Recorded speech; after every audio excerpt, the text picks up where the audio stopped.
thinking about changing locations and shit. Man, into this motherfucking bag. Stand out the way, I mean. Sacrificing time for this shit. Man, I got a plan. Tried to tell niggas years ago.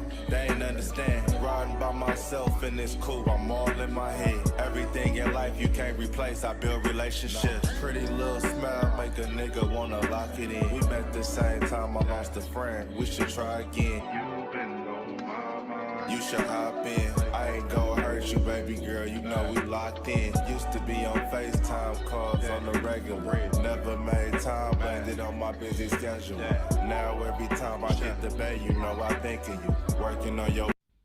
And we are live in the motherfucking building, man.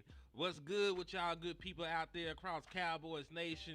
It's your boy, Henny the Moore, reporting live from the liquor store, man. And I got some patrons in here with me, man. We gonna get drunk on this Cowboys content, but I got my brother to the right of me, JTuck, in the building, man.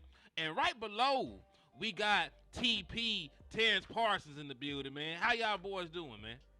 Yeah, I'm good, bro. TP, is that screen that I beat you on, bro? Was that screen that you was playing when I cooked you on the NCAA, man? Nah, bro, I'm chilling, man. Just working. Season's kicking off here in a few weeks. I'm grinding, covering college football. Got a few different shows going on, man. Just blessed, you know what I'm saying? But y'all know what time it is, Cowboys Nation. It's time to roll up our sleeves and get to work. Indeed. TP, how you been, though, man? Oh, I can't hear you, cuz. No, you have no volume. I see your lips moving, and I can't read lips because I'm almost legally blind. Yeah, Lil Wayne said, I see your lips moving, but I don't hear much. You know what I'm saying? That boy playing the game, man. He over there playing the game. Yeah, that man been that much going in. He over there playing the game, man. All right.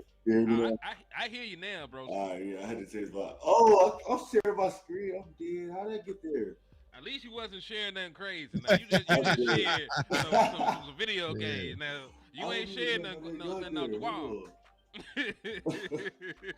Oh man, how did that happen? What did I do? Okay. It changed. Okay, there you go. There you go. Right, we Gucci now. But no, I'm good, man. Just, you know what I mean? I'm excited. The Cowboys got me excited. I didn't think it was gonna happen, but the Cowboys got me excited. I can't lie. Hey, I'm excited too, man. But before we get too far ahead of ourselves, man, and jump into the content, I need everybody out there across all platforms. If you're rocking with TP, if you're rocking with JTuck at CFO, if you're in here in the liquor store getting drunk and blowed, I need y'all to hit that like button. I need y'all to hit that share button. And please, for the love of God, I need you to slap the shit out of an Eagles fan, man. And if you're able to find one, now that they done migrated back to the States, I need you to go ahead and lay hands to face. And if you can catch one slipping, I will give you half off on all the merchandise inside the liquor store. Because we got exactly what you need to succeed over here, man. We got cow burritos, we got hen, we got gin, and everything under the sun that can make you sin. I see my boy got a whole lion behind him, man. Yes, sir. Man. But, dog, so let me ask y'all, where do y'all want to start? Do you want to start with Tyler Guyton? Do you want to start with the folks hating out Ezekiel Elliott without giving him a chance in the new system? Do you want to start with Jerry Jones just going ahead and putting people on the roster? No, I don't want to talk about Joe. I'm talking about Jerry, man. Let's start with Tyler Guyton, man. Let's start with the positive, man. So I want to start with TG, man. Okay, let's talk about Tyler Guyton. And listen, I know I have not yet seen it in an actual game, but everything I've seen from Tyler Guyton has been positive. Mm-hmm. Like and listen, it wasn't like when he played against the Raiders, he was playing against Rudy Poos. I seen him move Max Crosby, who is one of the premier defensive ends in the National Football League. Like, that was not a mirage or a hallucination. That actually did happen. But I'm gonna put this as a caveat. We're going to get to see Tyler Guyton do this multiple times throughout the course of the season because Tyler Guyton has himself a tall task. Now, I'm going to share some stuff that I put together. I was talking with Boss Cowboy a while back about this. Like, I brought this conversation up with him a while back on his show. But now that the season actually finna kick off, I thought I would bring this back up as a refresher. The Dallas Cowboys play some of the best defensive ends and pass rushers in the league this season. So it's not like it's going to be an easy transition for Tyler Guyton into the NFL.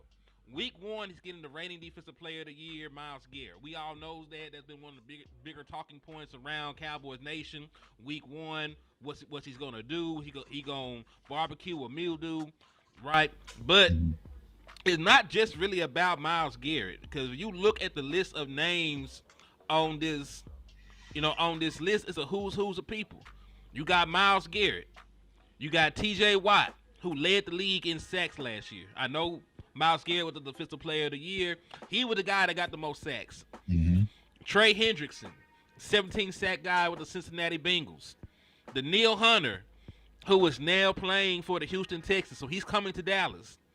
Aiden Hutchinson, 11.5 sack guy. Kayvon Thibodeau 2 times, who was also 11.5 sack guy. And I know people don't really look at Kayvon Thibodeau like that because he plays for the damn Giants. Mm-hmm. But when you look at his production compared to somebody like an Aiden Hutchinson, it was damn near identical last year.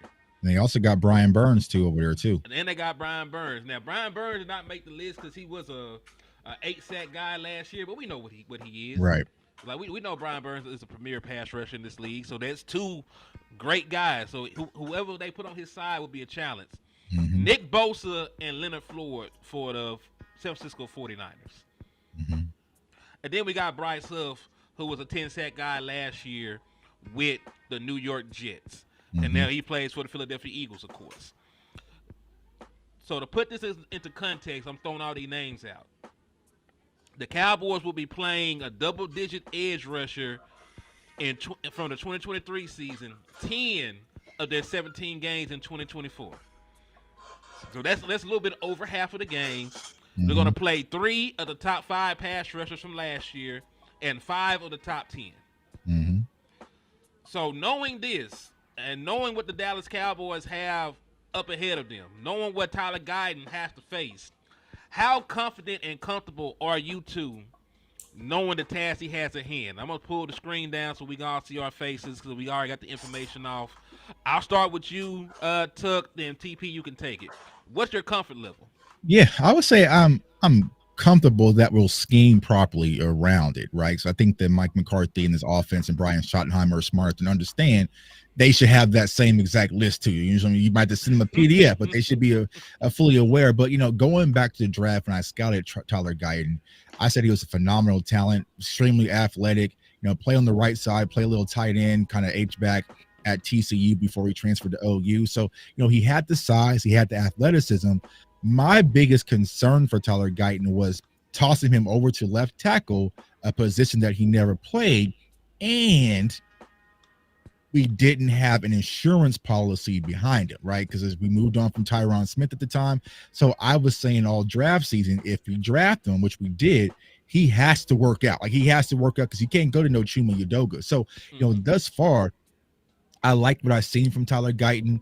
I like that he's worked on his bend in his hips a little bit. I love his hand placement. I love his punch. Like Duke has worked miracles, but it's about to rev up a whole nother level. So what I want to caution Cowboys fans is we're all excited, right? I'm excited. I know y'all excited. We like Tyler. We like Cooper Beebe, but the game is going to go up a tick. They're going to run different stunts. They're going to have different blitz schemes. Like the game's going to look totally different.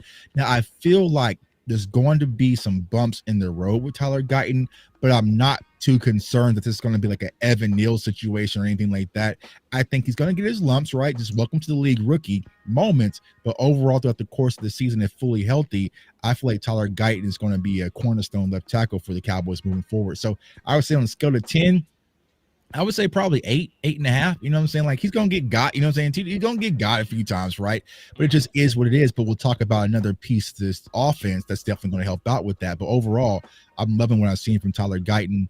just the initiative to say, you know what, as soon as he got the Dallas Airbnb, I'm in the lab working. He really wants this. He's a Cowboys fan, grew up a Cowboys fan, Texas, everything. He really wants this. He wants to be great. And he has a lot of good people on the offensive line when it comes to Zach Martin. And also, it's crazy thinking of Tyler Smith as like a veteran, but he's like, a veteran right next side of him, also Terrence Steele. So he has some good guys in his ear, and that offensive line kind of works as a unit, as a chain. So I would say like an 8.5 confidence level when it comes to Tyler Guyton. Okay. TP, same You know question. what I mean? I'm with JTuck. You know what I mean? He pretty much put it all out there. You know what I'm saying? Like you said, a great athlete. You know what I'm saying? And when you get to go against guys like Micah and D-Law every day at practice, you know what I'm saying? That prepares you. You know what I'm saying? It's not the real thing, but it prepares you. You know what I'm saying? So, yeah, like you said, he's going to have his lumps, but the overall factor, he's going to be good, man. He's going to be good. There's no denying that. Yeah, I agree. And listen, I wasn't 1,000% sold on Tyler Guyton the moment that we picked him up. Partially because I'm selfish. You do a lot of draft work. You want them to draft the guys you want, Right. And then you think about like, man, we could have just kept our All-Pro left tackle. You know what I'm saying? Like, so I had those things in my mind. But he's grown on me, man, and that's one of the things that you have to do if you're being serious about content. You can have an opinion about something, but once you get more information, you should be able to change your opinion. Once the evidence points in that direction. So since seeing him in training camp, seeing the size that he has, seeing his athleticism, seeing his nastiness, like dudes out there putting dudes in the dirt and then blocking them again just for the hell of it. I love it. And I'll say this, like, one, to kind of go back to you saying about the draft, like me personally, the first day I was kind of like, okay, we're going to have to work through it. But I was extremely high on Graham Barton. I believe the center position was the most important position for the Cowboys to fill. So I feel like Graham Barton, he got close, though Tampa kind of swiped him. You should have went and got him. But when the Cowboys were able to parlay that pick with Cooper Beebe and get a center, I feel like Tyler Guyton became a home run pick. It's kind of like a free pick, right? Because you look at the tackles, my guy Jordan Morgan, though I loved him, he was more of a guard at the NFL level. And then you have Kingsley Samadia, who's here in Kansas City, he's actually playing well as well. But like, it was bananas and that, what I'm saying? Like, it was pretty much apples to oranges when it comes to this too. So I felt the Cowboys were able to get 2 for 1 with the trade back scenario, getting Tyler Guyton and Cooper Beebe. But there was a play when I was out there in Vegas this past weekend, and I kind of just jumped in my head. I still remember it. He had missed a play. He had missed a block, kind of slipped off a block, right? And Tyler Guyton is walking back to the huddle, and he's like slapping himself in the helmet. Like, what I'm saying? Like, he's like going crazy. And then when he walks back to the offensive line, he's like clapping his hands like, come on, bro, like, fight.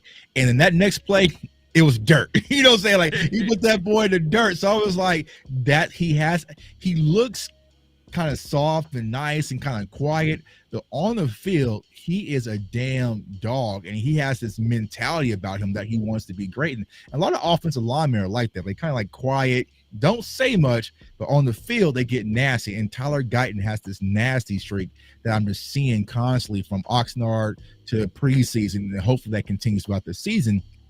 And rookies don't get respect from veterans. You know what I'm saying? So for Max Crosby to give you the headbutt, like, all right, young fella, you know what I'm saying? That was a good rep. That shows a lot, because Max Crosby, like, on that list, he's not on that list, but he's one of those ones too. So I definitely like what I see from Tyler Guyton. And Cooper Beebe. We're set up to have the best line in the NFL this year. If everybody pans out and plays to the potential that they have, then if Tyler Guyton is like that, then he's playing beside a guy that's already an All-Pro in Tyler Smith. If Cooper Beebe is like that, he'll be playing beside a guy who's going to the Hall of Fame in Zach Martin. We're just going to pray for Terrence Steele that he's healthy. Right. Yeah, I mean, Mike McCarthy has said that Terrence Steele has had his best camp. You know what I'm saying? So he specifically named Terrence. I have a feeling Terrence Steele is not going to be the same. He's going to be back to the top 5 right tackle in the game. I thought. There we go. Yeah. So, like I said, that will connect to the next topic. But overall, I like our front of the offensive line. I like our core. Now, after that, it gets a little shaky, baby. You know what I'm saying? The hamstring, a knee sprain, or something like that. It gets a little shaky after that, because the Matt Waletzko, that's a no-go for me. Josh Ball, selfishly, I have to say this. He's had a good preseason, a good camp. but that's still kind of a for me. I mean, it's like Josh Ball. Like you've been bad for so long. It's gonna take a little bit more than a couple games for me. To win me over, bro. Like you in the red, you in debt. You know what I'm saying? So it's like, you know, when it comes to that, and then Austin Richards kind of little, you know what I'm saying? So TJ Bass, that's my dog, and even Brock Hoffman being your backup center. But like after that, it kind of gets a little shaky. So, you know, I'm not sure what happened. And knock on wood, there's someone goes down, you might have to get creative. But you know, overall, our front guys, our front five is solid, to be honest with you, and the future looks bright. I'm gonna ask you about that Thomas. Like Thomas been hurt the entire training camp, hasn't he?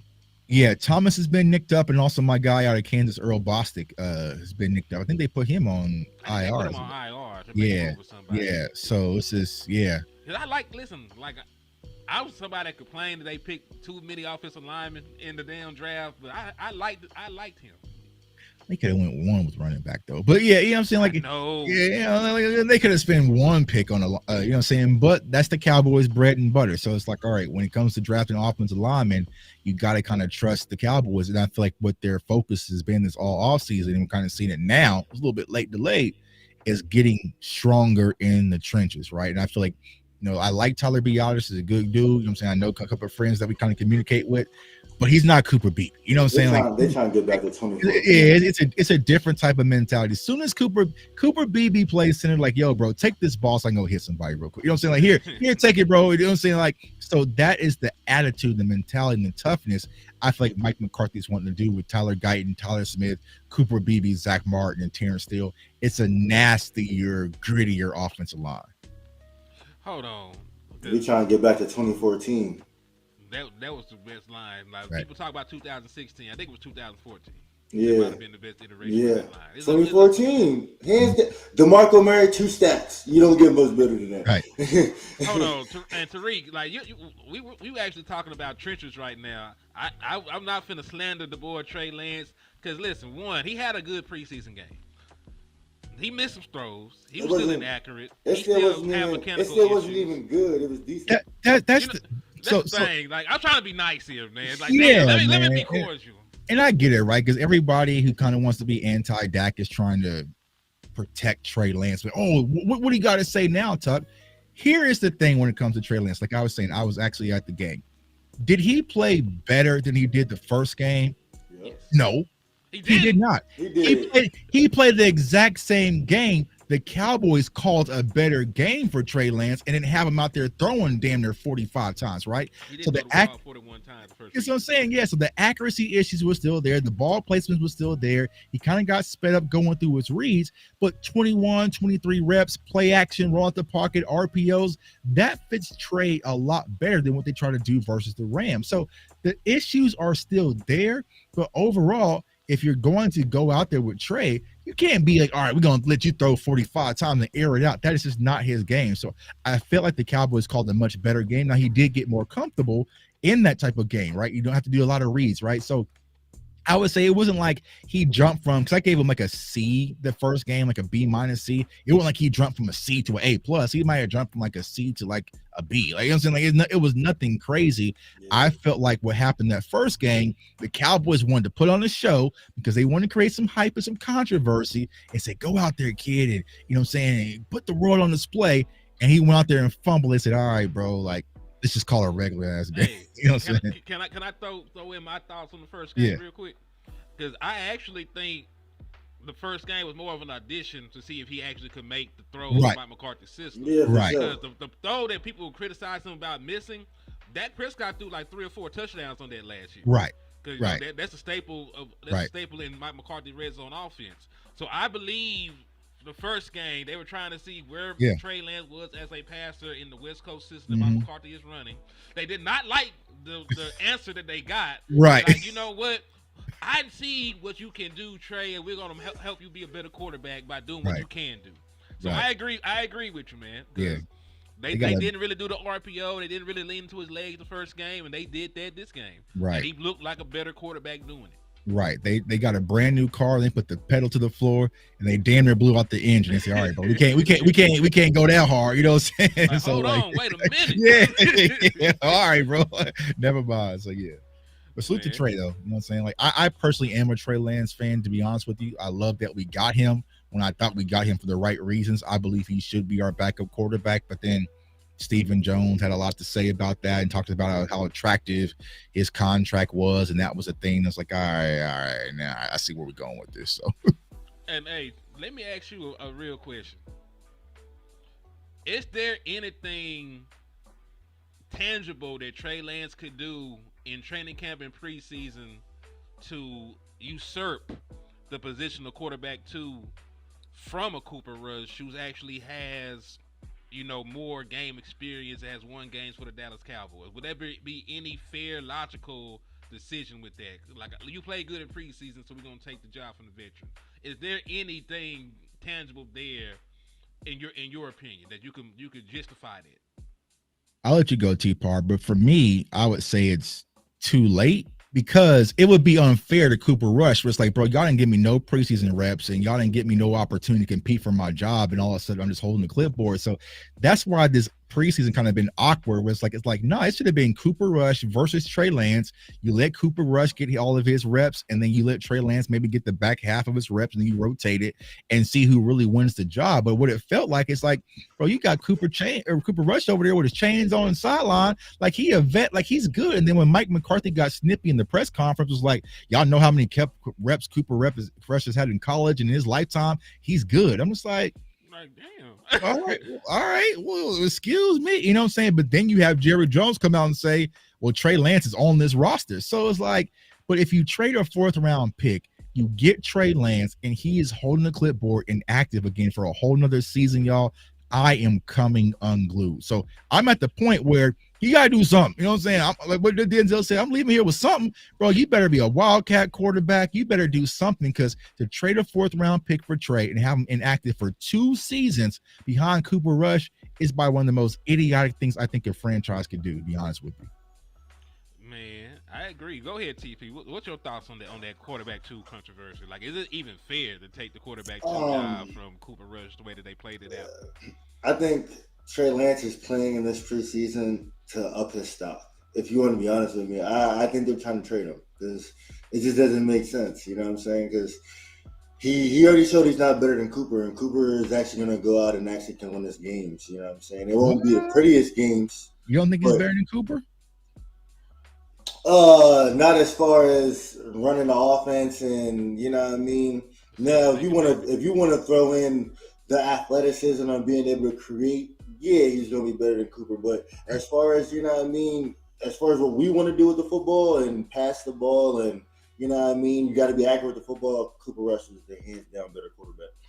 And I'll say this: Cooper Rush doesn't always get the ball there because he doesn't have the arm strength, but he sees it. Yeah, that's what I'm saying. Like, that's what I'm saying. Like, you know what I mean? Like, Cooper, you know what I mean? We all know who he is, but that's what I'm saying. Like, we know who he is. I just feel like we don't have enough tape out there on Trey Lance to be like, okay, this is who he is. You know what I'm saying? But see, he needs those so I always ask this though, right? So it's like, I feel like if we play the Saints, okay, I can get through that game with Cooper Rush. But let's say, for instance, we had to get through the Ravens or get through Philly or get through San Fran. I know 1,000% I cannot get through that game with Cooper Rush. You would have to have the element of surprise with Trey Lance to win any of those ball games. You see what I'm saying? So you can go out there. You know what I'm saying? You can go out there and play the power run game and have your defense play good and use the RPOs, and all of a sudden Trey Lance is scrambling for 65, 70. I mean, you can hurts it. You know what I'm saying? And get away with it. You know what I'm saying? So I was asked that question. I think Boss asked me that question. Like, I feel like Cooper Rush would be more of the Band-Aid. 2 to 3 games, kind of, you know what I'm saying? Like, I can do that. But if it's like, all right, bro, we got to do this season, Trey Lance. Yeah. I'm about to say, if we got to go, if Dak was to somehow not be able to play the rest of the season, we got to go Trey Lance. Like, we got to go Trey Lance. Yeah. You know what I'm saying? We got to give him the opportunity to develop. Right. I mean, if developing, like, I probably won't win that many games with Trey. He hasn't played enough football. If he's who I think he is, I can go ahead and get my good draft pick too. You don't think he can win games? I think he can win games with Trey Lance. I think he can definitely win games. Because one thing about guys, like, you're not just going to keep doing the same. You're going to get better. Like, he's going to have his ups and downs, but he's gonna get better. He's gonna continue to get better. I believe that. You have I to wish y'all tear down remember and this. simplify. You got to This tear is down a- and simplify. This is a very tough schedule for the Dallas Cowboys. Right. So like, I'm not even sure if either one Cooper Right. Rush or Trey Lance, but- Yeah. If something happens Let's to keep- Dak, let's keep- bro. let's keep Oh it no, let's keep it yeah. sound, If something happened to Dak, it's over. Yeah. Curtains. Yeah, You know what I mean? man, I'm you looking forward to a They're draft pick. gonna get these mock drafts. You Play know the what I'm saying? Steelers, Yeah. the Browns, the Bengals, the Ravens, the 49ers, Lions. the Lions, and they mad. They still talk about Yeah, the damn right. play. So they gonna Right. come out and beat the brakes out Cooper Rush and Trey Lance like that's their Super Bowl. Right. So- The Eagles twice. You know what I'm The I saying? feel like, but I don't know. I feel like with Commanders our might be defense, better I this feel like year. with our defense, we're gonna be able to be in any game that we play. I hope with Dak out there. I mean, good listen. Yeah. No matter how good your defense is, if they play 40 of the 60 minutes, they gonna be tired against, Right. against Right. us. Having the whole team for You gotta 17 points. You gotta be able to run the ball. You You gotta get the offense on the field for a little bit. Can you get 2 first downs, please, before I go back out there? Please, just Yeah. 2. Just Yeah, 2. I remember them Cooper Rush games. It's like, bro, let's get across the 50 so we can get a field goal range. Like, just get me across. Just let you know what I'm saying. Now with Aubrey, bro, let's get across the But 50. And then just- people take those games and be like, "Oh, well, he won those He won games." those I'm like, "Well, games, did you okay. actually see how he won those Yeah, games?" Cooper Rush, listen, to be fair, because I see Tariq in the chat, I know that Cooper Rush was not the driving force behind winning those football games. Right. I also know it's very hard to duplicate that style of play against better competition. Because Right. we weren't beating juggernauts. We beat the damn Commanders. We Right. beat the Rams when they had a down season. And somehow we The beat Joe Burrow Chargers. now. Right. Yeah, The Chargers Hey, always lose. Diggs played special that game, man. We kept Joe Yeah. Burrow and Jamar Chase out the game. And you had Tony Pollard and Zeke going crazy too. You know what I'm Mhm. saying? So it's like, nah, bro. Like, but I felt like what happened was the defense knew in order to save our season, We we had to can't show let them out. score. We can't let them score. And if like as soon as Dak came back, like, all right, bro, it's good. You got, you know what I'm saying? As soon as Dak came back for Detroit, all right, cool. Thank you. Offense is back. Thank You know what I'm you. saying? I'm glad to see you, Dak. Damn, Yeah, man. yeah. We'll Trey see. is listen, and I don't dislike Trey. You know what I'm saying? I think that Trey is a political pun by the front office brought in here to Mhm. create discourse among the fan base because they I like think he can. controversy. I think he can legitimately be a good quarterback. He just needs the Eventually. reps. Yeah, but here's what I'll tell people: if Dak Prescott caved on the deal today and said, "I'm gonna take a discount," Trey Lance goes away immediately. Yeah. You know what I'm saying? So it's just like it's just that bargaining chip, just bringing that old girl to the dance, trying to make the main girl you really want jealous, and you know what I'm saying? Dak's like, go home with her. You know what I'm saying? So we'll see, but you know what I'm saying? Like, it's no knock to Trey. I hate that they put Trey in the situation because I really think that Trey belongs to a place where they really want to take on this project and believe on him, not just kind of bring him in kind of as a piece. Because Mike McCarthy ain't got the time for that. I'm on a 1-year deal, bro. So if there's anyone I got to lean towards, I'm going towards Dak. So I can't help you with your footwork. I can't help you with your ball placement, your accuracy, bro. You have to go over in the corner and do that. You know what I'm saying? With your quarterback coach. Right now, I have to get Dak Prescott ready and focused to win because that's how I'm going to keep my job. So, But Trey, that's something that Trey Lance needs to be working on his own. Like, you know what I'm saying? Like, you have 3 years now, like 3 whole years in the NFL. You might not have had a whole lot of game experience, but right, you can go out there and be accurate. right. You know what I'm saying? Like, you can go out there and be accurate. That was my Right. whole thing. Like, yeah, I mean, I understand not He be being holding that throw meter down all the way into the red, bro. He Yeah, charged like, out. you know what I'm They put some saying? touch on it, bro. So I just feel like he just needs to get more comfortable and just, you know what I mean, settle down a little bit in the pocket. I feel like he'll be better, but you know what I mean, it comes with time. And yeah, they say he don't got a lot of time, and you know what I mean, you're right, but like, not in Dallas. Like, Yeah. if he went to a different location, he had time. right. But I do want to ask y'all about a different subject. I hate the segue because it was a very good conversation. But Dallas Cowboys running back room brought up some controversy when we brought that, Yeah, so I'm gonna go around the room and I'm gonna gauge. I'm gonna start. Fuck it, I'm gonna start. Because two things can be true at the same time. Do I believe talent-wise the Dallas Cowboys have one of the better running back rooms? I'm talking about all the guys together. Do I think they have one of the better running back rooms in the NFC? No. Do I think Ezekiel Elliott can give me double-digit touchdowns and about 500, 600 yards because he's Ezekiel Elliott still? Yes. And that's my whole point. Like, just because people are throwing around this narrative that Zeke is wise, Zeke is this, Zeke didn't do that, he didn't get 1,000 yards. Ezekiel Elliott is still an upgrade in a lot of areas from what we had previously. Dallas Cowboys red zone offense struggled in his absence, and he can still be that guy for you. With the amount of work the Dallas Cowboys have put Ezekiel Elliott through over the course of his career, of course he's not going to still be explosive. Of course he's wore down. Of course he's not still the same player that was an all-pro and breaking 50-yard runs, running past safeties and shit. Y'all remember that Cincinnati game? Right. That man just ate up the space in between the safety and the linebacker. He was in the end zone before they knew what the hell was going on. So he's not that no more, but he doesn't have to be that in order for the Dallas Cowboys to be successful. Right. He brings a lot of intangibles to the Dallas Cowboys that we were missing last year. And listen, theoretically, I would have loved to have kept Zeke and Tony Pollard to run that back and see what that looked like with Mike McCarthy actually calling the plays. But it is what it is. But I said multiple times, I think Ezekiel Elliott would be a double-digit touchdown guy because we still got Dak, we still got Jake Ferguson, we still got CeeDee Lamb and all these wide receivers. We're going to move the ball in between the 20s at will. Like, sometimes it gets a little hard to move the ball in the red zone, but we're going to give Ezekiel Elliott the ball down there. He's going to do what it do. So that's my standpoint on it. So y'all can go in whatever order y'all want to. I agree. Now, to headline with this, if y'all follow me closely, y'all know JTuck broke down 1,000 damn running back prospects. So it wasn't like I didn't want a running back. Hell, I was trying to take one in the third round, Trey Benson, Braylon Allen, Isaiah Davis, you know what I'm saying? Like Austin Edem, like the list goes on, and Marshawn Lloyd. Like I list every damn running back prospect possibly the Cowboys could take because I felt like that was a need, a position that was of need. The Cowboys didn't do it, so they brought back Ezekiel Elliott. So what I was trying to explain to Cowboys fans have this weird thing where it's like, we always want the new shining toy, right? It's new shining toy, right? But what y'all have to focus on is, I know y'all hate the term, but old, reliable. But focus on that last word, reliable. At the end of the day, I know Zeke is going to get in the end zone.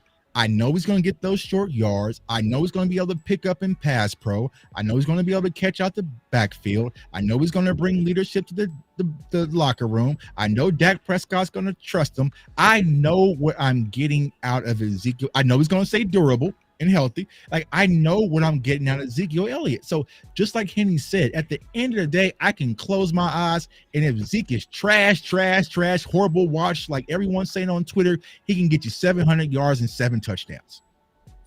Bare minimum. You know what I'm saying? So it's like, I feel like as things are currently constructed, I'm cool that we have Zeke on this roster because I think that the Cowboys are trying to get more back to the power game behind this massive O-line that we talked about. Now, I know the new shiny toy is Rico. Rico can do this. Rico cannot stay healthy, y'all. Y'all have not seen Rico stay healthy throughout the course of a 17-game season. Last year was hip, ankle, you know what I'm saying? So I get it, right? He looks flashier. If you play in fantasy football, it looks a lot better. But at the end of the day, if you had to bet your money on someone holding up for 17 games throughout the course of a season, is going to be Ezekiel Elliott. So, I get that a lot of people are saying, well, he's going to block the growth, but we don't have this young emerging running back that he's going to steal snaps from. It'd be different if we had Zeke and Marshawn Lloyd, and we're sitting out saying like, man, Zeke's getting all the carries and Marshawn Lloyd's only getting 4 to 5. He's stopping his progress. That's not the case. We don't have any young up and comer, unless you want to count Deuce. So you have Zeke, Rico, Royce, Deuce, and Hunter Luepke. So as of right now, he's perfectly fine. A lot of people want to talk about, we talked about this on Twitter, Henny, the yards per carry were down. I was like, well, look about the yards before contact that he had, right? It's like, he's played behind a horrible offensive line. Like, bro, we know the Patriots, we played them. You know what I'm saying? Like, they had no quarterback, no passing threat, a horrible offensive line. So, and he still got 600. And if you look at his all purpose, he was damn near at 1,000. So it's like, I get it. Y'all want something new, but let's not act like Zeke cannot bring any value to our offense at all. For me personally, I'm happy he's back because I wanted him back last year. I wanted Zeke to line up behind those ends and Hunter Luepke with Zeke behind a fullback. You know what I'm saying? You know, Zeke behind a full, that's a body blow running behind Tyler Smith and Tyler Guyton and Cooper Beebe and Hunter Luke Key lead blocking with Ezekiel Elliott coming downhill. I play defense, it wears you down throughout the course of the game. So I'm happy he's back. But I would still go get a running back if one gets cut through waivers, though, like Israel Instantly, Bennett. like, listen, yeah. Us being pro Zeke is not saying that the running back room as a whole is fine. Right. I was trying to get all the running backs that became available. I was campaigning for Derrick Henry. I said get it. I was campaigning for everybody. Like, I wanted us to draft running backs. So I'm not sitting here saying that Ezekiel Elliott is the world's greatest running back in 2024. Right. If you're thinking I'm saying that, that's not the case. But what I am saying is this. Because the Dallas Cowboys did not do the other thing that we asked, they didn't get a free agent guy. Right. They didn't draft anybody. Ezekiel Elliott is probably the best your ass can get. Right. Exactly. Right. Exactly. We're going to have to work with it, man. Right. Work with it. But go ahead, TP. Yeah, you know what I mean? Y'all pretty much touched on everything, you know what I mean? I'm just add to it a little bit. All I'm going to say is we saw what Tony Pollard looked like last year, and he had 1,000 yards. Mm-hmm. Our running back room by committee will get us more yards and more touchdowns and a more reliable running game to help Dak out than what Tony Pollard could have did by himself or anything of the sort. So, you know what I mean? I'll take my 710 TDs with Zeke, another 4 with Rico, and another couple hundred to Royce. And, you know what I mean? Our rushing attack is already double what it was last year. Mm-hmm. You know what I'm saying? I agree. So, I just don't be understanding what people be looking like. You know what I mean? We had a number 1 offense last year, and our run game sucked. Mm-hmm. Yeah.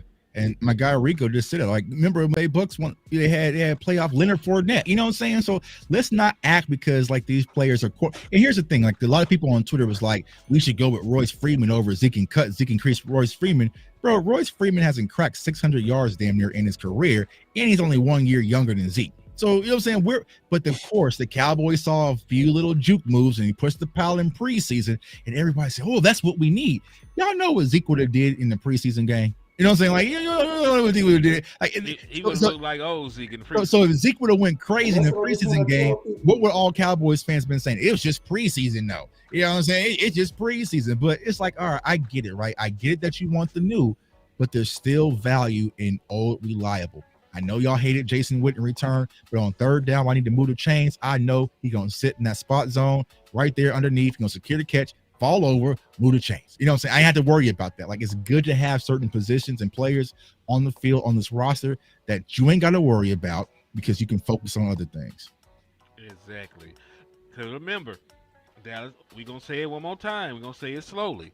Dallas Cowboys, they ain't draft nobody. They ain't signed nobody. Right. So Ezekiel Elliott coming back and giving me double-digit touchdowns is something that I can live with. Right. We'll figure it out. It's not ideal. It's not ideal. But to act like you can't have a role on a team, you know what I'm saying, is crazy. Like short yardage, tough yards, red zone, Zeke go eat there. Third down conversion, which was like 66% last time it was in Dallas. So I'll ask everybody in the chat watching the show, if I told you that, take the bet, because Twitter, they kind of moonwalk to bet Zeke going over 700 yards and 7 touchdowns. Would you take the over? Over.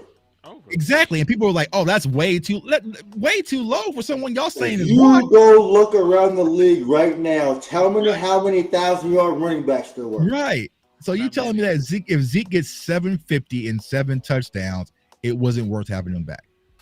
Yeah, there was only like 7 or 8,000-yard running backs last year. You know what I'm saying? People don't run the ball like they used to anymore. That 750 is all we need. Exactly. Plus, the Cowboys are probably, hopefully soon, going to pay CeeDee Lamb, and whether or not it's Dak Prescott, they're going to want to get every dime they can get out this passing game. They're going to want to get every dime they can get out this passing game. So don't act like we're about to go out there and run the ball 35, 40 times a game. That's not going to be the case. 15, 20 here and there, nothing too crazy. So you get 750 and 7 from Zeke, I am perfectly fine with that. Welcome back, Zeke. Feed him. 15. And don't get me wrong, I would love if the Dallas Cowboys added a competent run game. Right. Make everybody's life easier. Right. But, you know, they don't want that. You know they like box office. Right. Yeah. He said, and they want to see is Dak really worth it, right? And can Dak win? Can Dak win you the game? So if Dak goes out there and he's winning games, but he's only throwing 21 times, people gonna say, well, it's the run game that's really helping him, the offensive line. So he's not worth the, you know what I'm saying? It's just this lazy narrative that rotates over and over and over in Dallas. I hope they at least just run the ball in the postseason. If you want to go out and throw the ball around the yard in the regular season, we just need the ability to be able to run the ball when we need to. Right. Yeah. That's it. Just run the ball when we need to. Just like we have to stop the run when we need to. Right. You know what I'm saying? I'm glad you said that because that's a good segue. What are y'all gentlemen thoughts on the acquisition of Jordan Phillips and the big nasty that we just acquired?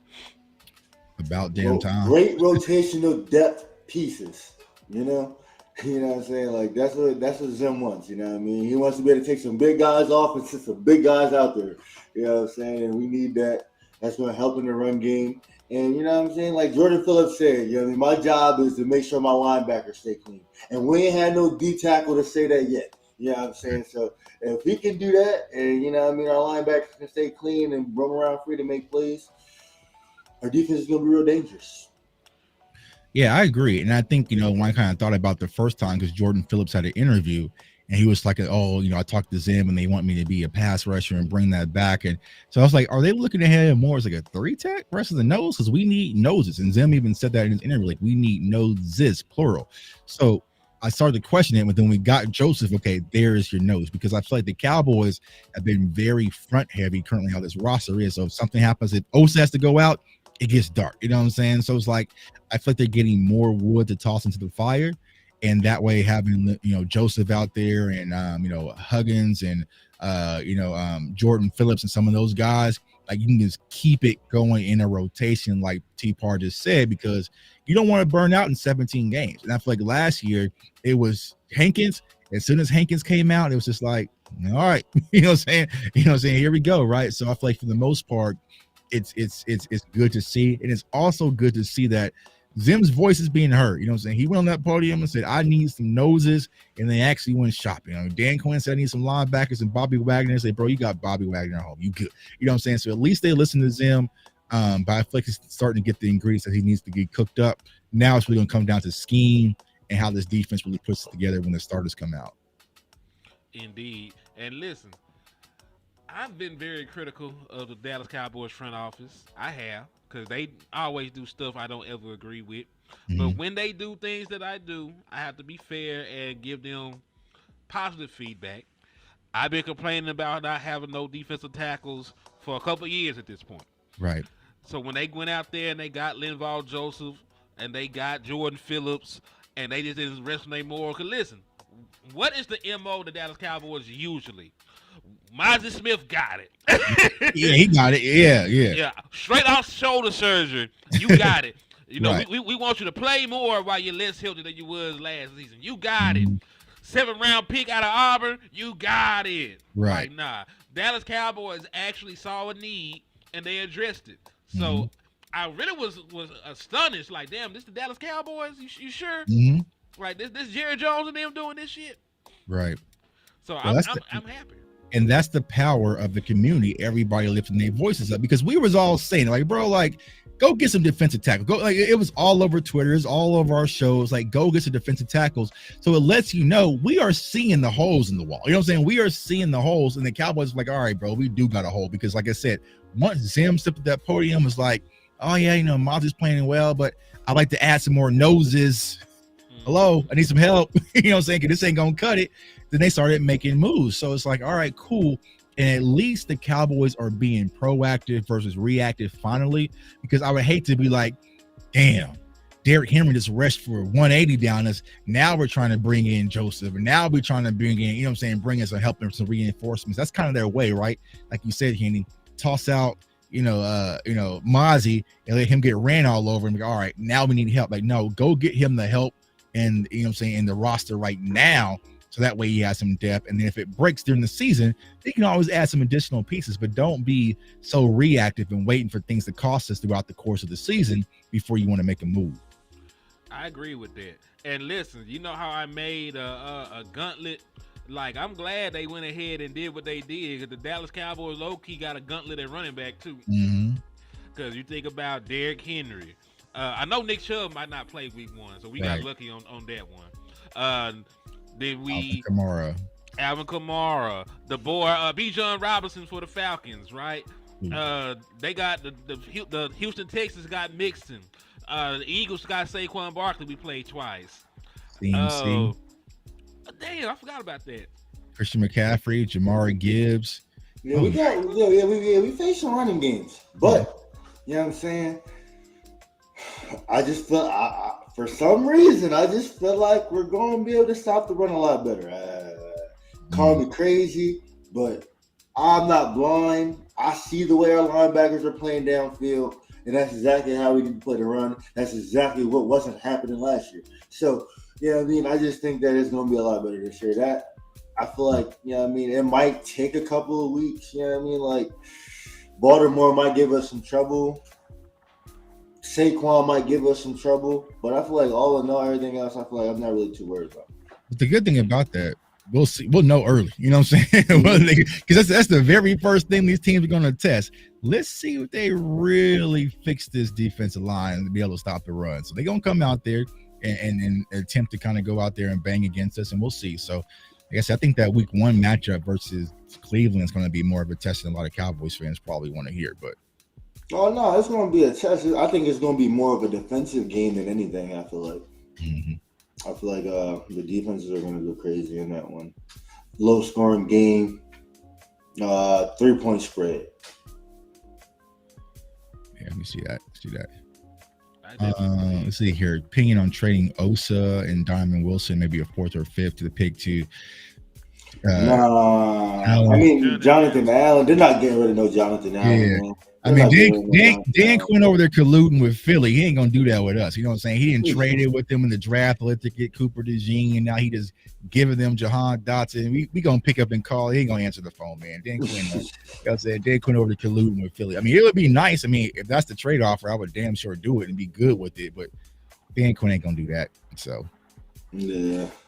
I would, man. Jonathan Allen would transform this defense. Yeah, it would change. That's when I can start beating on my chest a little bit.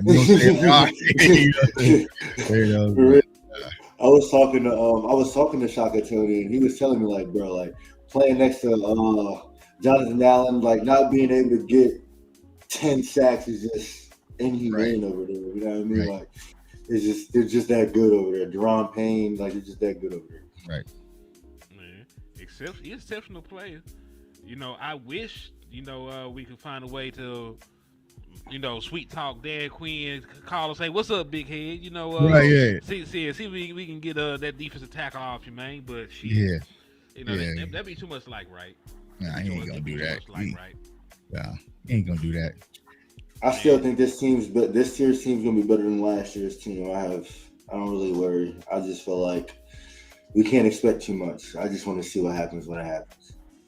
Oh, that's what I want to ask y'all about the Jamar Chase rumors of him seeking 160 over 4 years.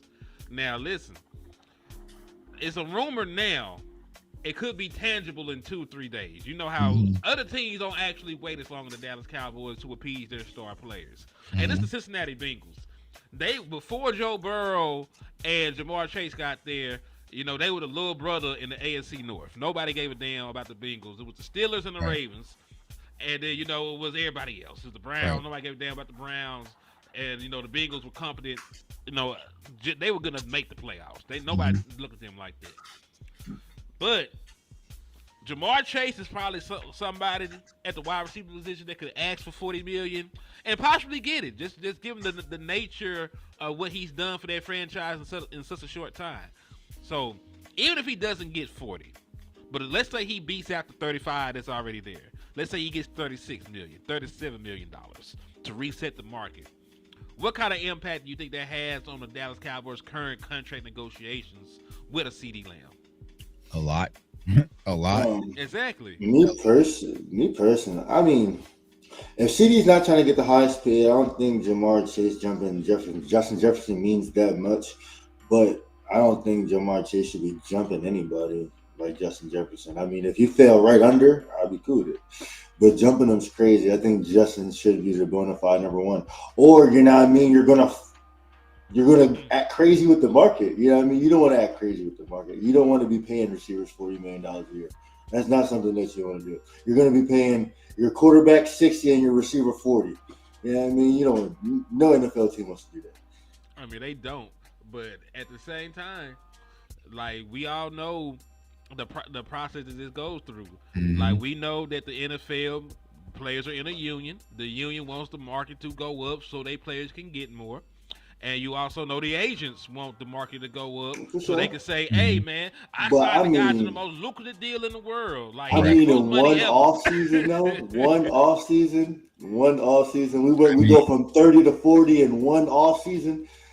I mean, look who got signed. we talk about the best Right. wide receivers there are, though. And the crazy part, right? NFL. Like Jamar Chase is in the draft class after CD and Jefferson. You know what I'm saying? So it's like, all right, but I feel like when it comes to the CD thing, I saw the plight that the Cowboys did, right? They kind of just tossed out, well, we offered them 33 mil. So all the fans who don't know any better, he offered him 33 mil. He should take that. That's a good deal. Why he's being selfish? They didn't say nothing about no years. They didn't say nothing about no guarantees. They didn't say nothing about no signing bonus. So Jerry can say, well, we offered him a lucrative deal and kind of toss out 33 mil. What is going on right now is the years, the length of the contract. That is the most important thing that Cowboys fans have to under. It could have been 33 mil for 7 years. You know what I'm saying?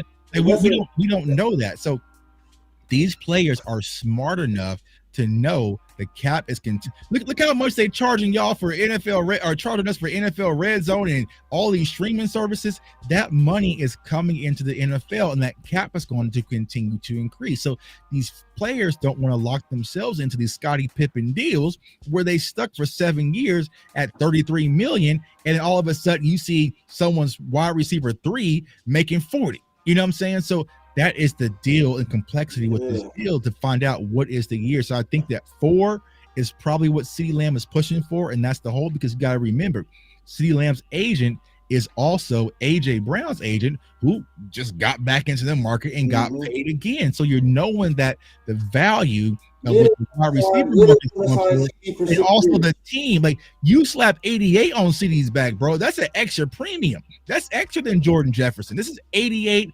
Dallas commercials, headlines, jersey sales. Like, you coin him as that guy. There's an extra premium for that price that you're going to have to pay. And it's going to be interesting to see how things play out for these last few weeks before week 1 kicks off. Yeah, that's but you hit it right on the head, Tuck. That's how I tell everybody. It's never about the money. The Cowboys don't care about giving you money. They want to lock you up long term. 6, 7 years. Give them a chance to move that money around. Back to the back. All of that. Yeah, and not let you what they did to Tyron Smith. And not let you finish your contract and all this. And cut you. And I'm about to say, as soon as they feel that they don't need you no more, you're gone. Jalen Smith, right? Jalen Smith, you know what I'm saying, signed to a long deal and then said, yo, if you don't remove this clause out your contract, then we don't have to move on from you. He's like, no, you know what I'm saying? Okay, well, y'all see what happens. So players are getting smarter. And here's what I try to tell everybody when it comes to Dak or CD, right? Players would be more open to sign these long deals if you could trust the front office. If I'm Dak Prescott, I get what everyone's saying about what Pat Mahomes did here in Kansas City, but from the moment that the Chiefs drafted Pat Mahomes, they said, you are our guy. We believe in you. No matter, they ain't franchise tag him once. They ain't franchise tag him 2. They ain't try to go back to Alex Smith and say, they didn't do any of that. So Pat Mahomes can say, I trust the Chiefs organization. I'm going to take this long extended deal. And with this extra money, they are going to give me everything I need to be successful. Dak Prescott can't say that at all. His organization didn't believe in him. They didn't want him to play over Romo. Jason Garrett had to fight for him, and Jason Witten had to jump in the mix. You franchise tagged him once, franchise tagged him 2. He had to break his damn ankle, rehab from that, come back. You know what I'm saying? Denver win, come back. Like, he had to do all these things to prove himself. Now he's here as the MVP runner-up, and you're still saying, we don't believe in you. Bro, I'm not signing this long 6-year, 7-year deal to do y'all no favors, because you have done me 0 favors since I've been here in Dallas. So that's the reason why. And a lot of players sit back. If I'm CD, if y'all treat Dak like this, Man, how y'all gonna treat me? If I'm Micah, if y'all treat Dak like this, how y'all gonna treat me? You know what I'm saying? He's the quarterback. You know, Walter MVP of the year. Y'all gonna do me hella dirty. I tell people all the time, bro. It is 2024. Right. If we would have gave Dak that same contract Carson Wentz got, Dak would still be signed through right now. Yeah. He Yeah. already had another extension by now. Or you could have moved on like they did Goff and Wentz. I remember starting off as a content creator in 2020. I was like, we need to pay Dak before Wentz. We need to pay. They still didn't do it. This is the Cowboys front office's fault. It's nobody else to blame. You cannot be a draft and develop team and get mad when your players actually develop and want the money that they deserve. You know what I'm saying? Like, it just is what it is. Oh, we gotta pay Dak.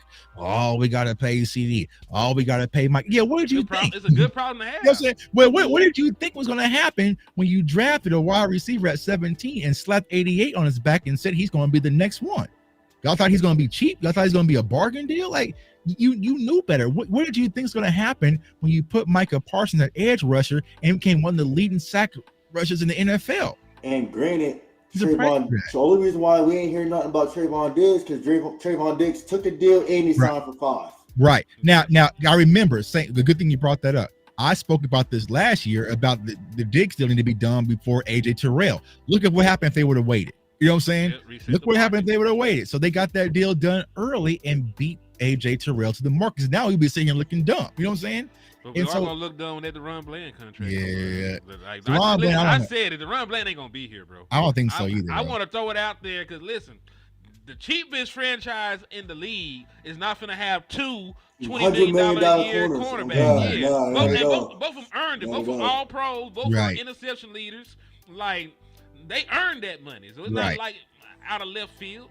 So I don't know. We're not gonna be able to afford to pay them that. Yeah, unless they can dupe him, but I doubt I don't know who his agent is. Unless they can dupe him, you know what I'm saying? But I doubt it. So yeah, I just don't see them. I'm planning on being like Minnesota or somewhere or something. Yeah, because Micah's contract is 2 people. Micah's contract is gonna be 2 people. In their mind, because remember, you technically save money on the front end of every extension you make. For sure. Right. So, like, the Dallas Cowboys could squeeze all these guys under contract for like 3 or 4 years and worry about that shit down the line, but they won't do it. They love having complete control of the cap. Yeah, that's what I said. Like, if we were signing Micah, CD, and Dak right now, we'd have enough money to sign 2 guys on like a 2-year deal that could actually help us win. Yeah, because you got Osa coming up the pike. You're gonna have Tyler Smith coming up the pike. You know what I'm saying? Jake Ferguson. So yeah. So that's why I was going back to that trade thing. They said his contract looked the most attractive because you can able to have a quarterback on a cheaper deal. It allows you to move money elsewhere. That's out of his mouth. That's out of his mouth. For sure. But I'm not doing it on so you already on your 4th year. We already got to decline your 5th year option. You know what I'm saying? Like, nah, give me a rookie if that's my case. If you're going to move on from Dak Prescott, I know we're jumping all over the place here, but if you're going to move over from Dak, you need to go get you one of those ones at quarterback. You know what I'm saying? Go get you one of those ones. Trade away what you got to trade away. Trade away, sell the house, move up, and go get you like a Caleb Williams where you know you got you one. You know what I'm saying? Don't try to guess. Don't try to hope for the best, and Quinn somebody Ewers. Fall to you. Yeah, Quinn Ewers to see if he can sign to like, nah, bro. He a Texas kid. We like Texas. They'll sell it. Texas kid, Texas Maine. And, like, nah, bro. You go up and get you that one. You know what I'm saying? So. Yeah, because we don't got the coaching to luck up like the Niners and get our Brock Purdy or something like that. We don't got that type of offense.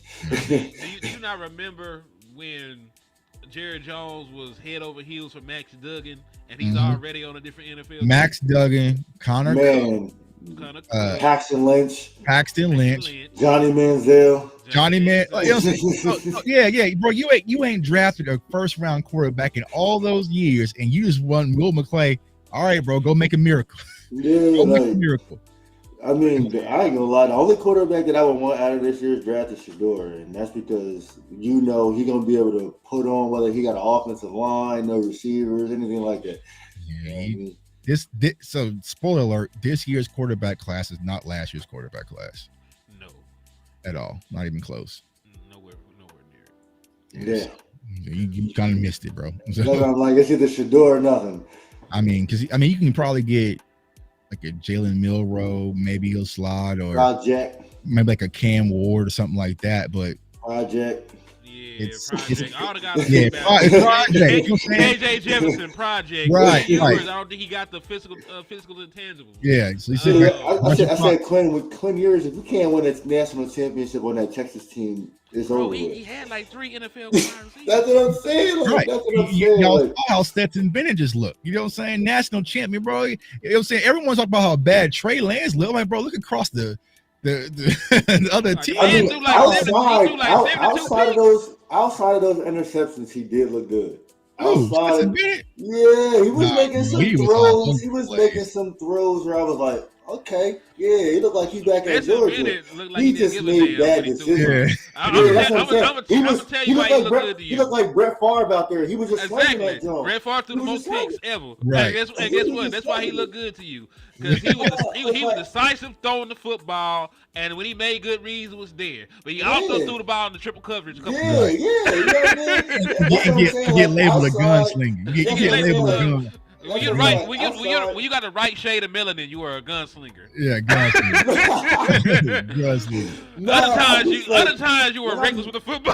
Right. When I be watching a guy and like, you know what I mean, you can just kind of tell, you know what I mean, okay, he's in rhythm, he's making the right plays, and then you know what I mean, you see some plays where it's just like, bro, what were you even looking at? Yeah, I mean, you can just tell, you know what I mean, he just needs some more time, but you can tell like he got something with him. I can't say he don't have nothing. He got something. That ain't it, He bro. just needs to refine it a little bit, get better Amen. with his decision making. You know what I mean? But I don't know. I like Stetson Bennett, man. I ain't gonna lie. We gonna pray for him. Nah. He looked better than outside of the interceptions. He looked better than Trey Lance to me. I just thought, yeah, I mean, them 4 picks was crazy. I think he got 4. He threw 5. Right. Yeah, I'm about to say the one was called back.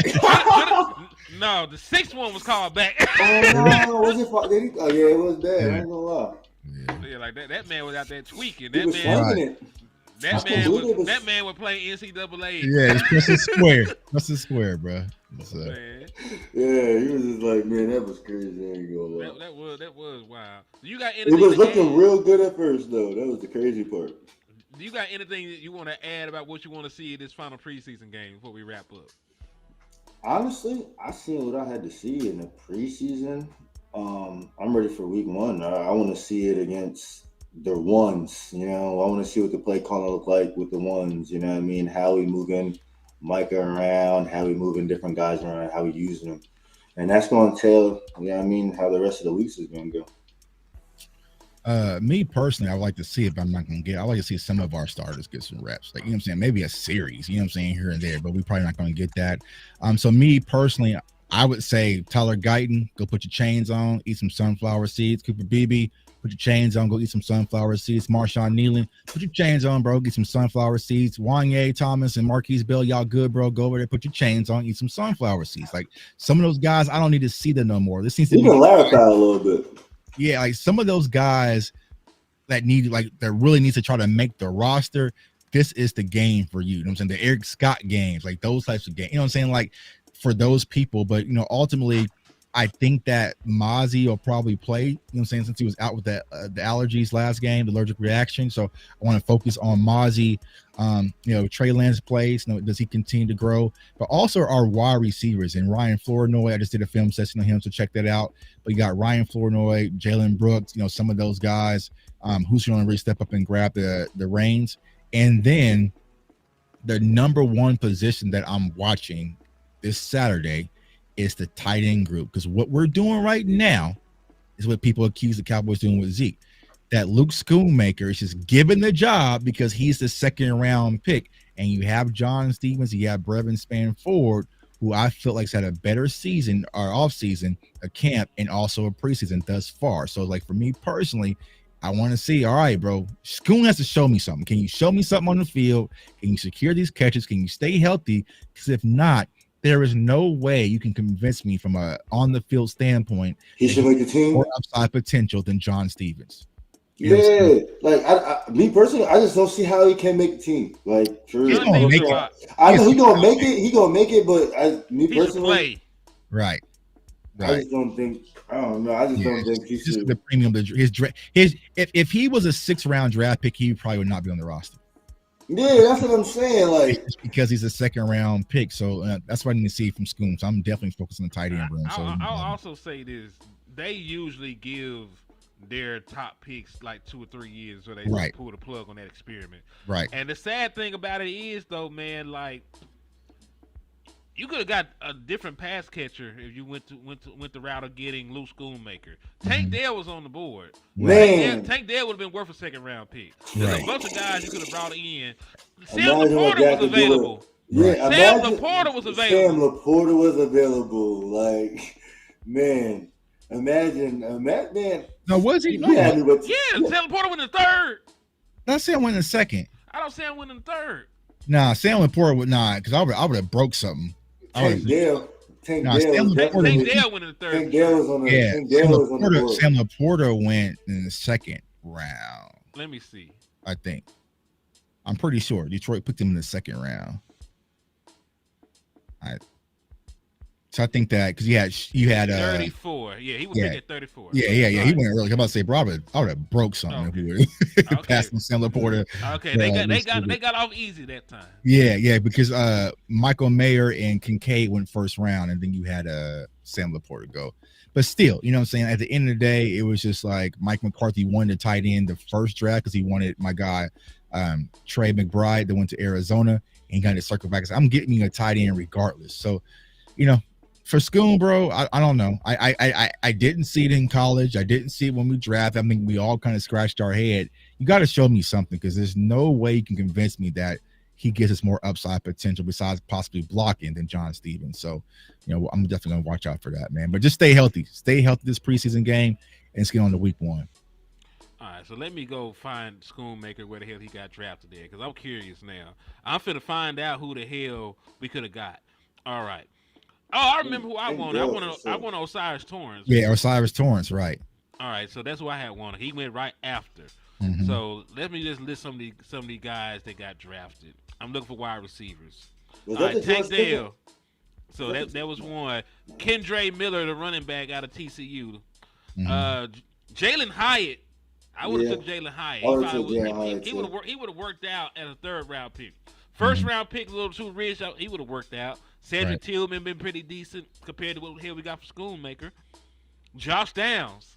Ooh. Yeah, Josh Downs was a dog. Josh Downs good, man. I fooled with Josh Downs. Devon A-Chain. Yeah. You could have used that 2nd round pick on him. Man, A-Chain would have been he would go crazy behind a Zeke or something like that. Yeah. Man. Yeah, some of these guys we could have just picked earlier, like Michael Wilson. Like there were guys on the board after that probably would have had a better impact than what the hell we've gotten so far from a Tank Dell. Yeah, A-Chain and Pollard would have been crazy. Man, it would have been. I wouldn't be complaining about no damn running back at this point in time. Right. Yep. But hey, you know, it just is what it is at this point, man. But like I said, Cowboys, let's just stay healthy. Get to week 1 so we can start doing. That's the main thing, just staying healthy, bro. Because the way our team is set up, we so top heavy, we can't afford it. Right. For real. Right. And I'll say this: I know one player that better make this 53 is Julius Wood, bro. I don't know what you got to. I don't think they dumb enough, bro, to try to sneak this kid the way. Like, you got to have him on the roster one way or another, bro. You got to. We'll see what they do, man. Yeah. But, you know, like, I don't think they do, bro, because they already got cornerbacks and safety hybrids. They don't know what the hell to do with. Because I think they like Izzy. I think they're going to keep Izzy around. So we got Malik Hooker already. He's under contract. Donovan Wilson's under contract. So the guys like that are going to make it on. Right. Marquise Bell is going to make it on. Right. Wang is going to make it on. Wang going to make it on. So how many safeties are you carrying? Because I'm carrying Izzy over the corner. I'm about to say, Izzy going to play both. So all right. So which corner are you taking out to put Izzy in? I'm getting Eric Scott up out of here. You know what I'm saying? The training camp darling. Yeah. I like him, bro. You know what I'm saying? That's my neighbor, bro. But hey, when you got a guy like Kalen Carson, he's going to make the team. Jordan Lewis is going to make the team. And then, you know what I mean? We're not going to take more than 5. Safety, Dono, Malik, Wanye, Bell, Julius, cornerback, Bland, Okay, Diggs. that safety list was a little short. How many was safeties five. you named? It was five. So you said Malik, Mm-hmm. Dono, Huh? Mm-hmm. Wanye, Wanye, Bell, Bill, and Wood. Woods. All right. So then you said that you're gonna have Izzy as a corner. Izzy, Diggs, Bland, Lou, Carson. That's Right. And that's it. Right. Yeah. Then everybody else, you know what I'm saying? Mhm. Pray for him. Yeah. Oh damn, Booth out that bitch too. Now, Pray Oh, for I don't know. I think Booth might make the team. I don't know if Woods is gonna make the Due team. to I think Booth gonna make the politics team. of Booth being traded for, Yeah, they Booth is went gonna and make got the that team. man. Booth is gonna make the team. Do you He think gonna make because the they team. went and got Booth, he might be a little bit more scared? No, I think they traded for Booth just because they They kind of wanted just to get a close up look. no. I think they wanted to do right by Nashawn Wright, because what I heard was that Minnesota was calling for Nashawn Wright, and they were like, bro, like you're not gonna make, you know what I'm saying? So I think he went to Al, and this is a story that, you know what I'm saying, kind of heard from in-house, that he went to Al Harris like, all right, bro, like I get it.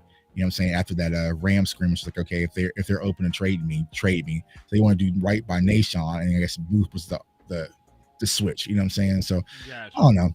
Booth can tackle, bro, but I'm not risking Julius Wood for the fact that Andrew Booth. Can't you use the veteran cut on Booth? How long has he been in the league, right? This is third year. But somebody, yes, this is third year. Somebody is gonna come up with a mysterious injury. Oh yeah. Like they gonna stash somebody to make room for right. That's what they normally do. Right. Normally it was Lesko and his bad shoulders, you know. Right. Yeah. Why I don't know. So yeah. Cool. It is what it is. If they like it, no, I ain't gonna even lie and say that. You know, I usually say they like it. I love it. I don't like it. I know. I mean, I just, man, if you can come and do your job, play your role, and relish in it, I want you on my team. Cool. Because we got all the star talent. We need those in-between pieces, those no-name guys that are going to come in and just give you production. Cool. You know what? That's something we can do real quick, and then we can shut it down. I got a dip because my kids are locked out the house. Oh shit! That sound. Go ahead and go. We gonna go ahead and shut the show down so JTuck can parent. Thank y'all. Thank y'all both for coming on and showing love, man. Let them know where they can catch y'all at, though, man. Yeah. Hey, go ahead, T-Bar. I'm gonna say T Parsons boy on Twitter, Instagram. Terrence Parsons Jr. on Facebook. Get a hold of me, ask me questions, any of that. Podcast is the Real Talk by Capers and Parsons on YouTube, TikTok, Instagram, and Twitter. Follow me at any one of those places. You know what I mean? I love talking football. Indeed. Tuck. Yeah, y'all can follow me on my YouTube channel, CFO Sports. Come over here. We're doing a lot of film breakdown. Going to start some draft stuff early as well. I'm also covering college football with the Kansas Jayhawks starting off next week. So pull on up, comment, like, subscribe, and you can follow me on all social media platforms at JTuck151. Also, I'm on High Point Fantasy with Dez Bryant, kicking off starting next week, and then Roundtable Sports every Thursday on the NFC East show, and then on Wednesdays I have a sports betting show on Roundtable Sports as well. So I'm everywhere, man. So staying busy. It's busy season, but we're gonna work Cowboys Nation. We're gonna get to it. So appreciate y'all.